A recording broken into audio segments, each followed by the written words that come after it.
Yes, one of the biggest things we do when we get on campus is just physical preparation. So we want to make sure our kids get fit. That's in the form of work on the track, on the runway, and in the ring, but also with what we're doing in the weight room. I want to build up their work capacity some so that they can really handle a long season that they have ahead of them. It's unlike most sports. It's not 2 to 3 months and then done. With our first track and field meet being in early December, and then having some of our kids hopefully compete into the month of June, it really lasts a long time. So in the early part of the season, it's just, hey, can we get these kids fit? Can we get them ready to do things at a high level? And then we really start to pick up the intensity from there, drop the volume a little bit, and try to make our kids more competition ready. At the end of the day, any preparation we do, we try to just make sure our kids are going to be ready to compete at a high level at championship meets, both in the indoor and outdoor season.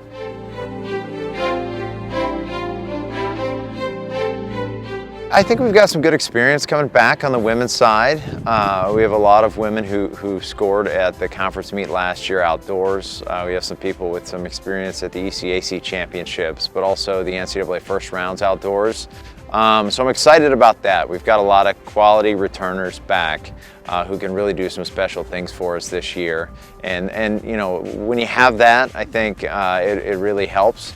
And it can be motivating for your younger kids, less experienced kids. Yeah, on the men's side, last year was a special year for us, getting 3 men in the NCAA finals. When you have people who've accomplished things at championship meets, it just helps lift that whole group up. So with that experience we have returning, with that talent returning, I feel pretty good about what things are going to look like for us in the indoor and outdoor season. There's a little bit of a learning curve when it comes to preparing for big meets, but also executing there. And certainly I think we've got people who are capable physically and capable mentally. And I think they've got it modeled for them by a lot of their teammates who've done some special things over the past year, 2, even 3 years. So that's certainly helpful. But we need to raise the bar a little bit to keep things moving forward this season. We have to have the right opportunities for qualifying performances. We also have to have the right opportunities for kids to develop and get confidence under their belt, especially after a long winter break, coming back in late January this year to compete. We want to make sure that we've got the right mix of competition there for our kids to take steps forward.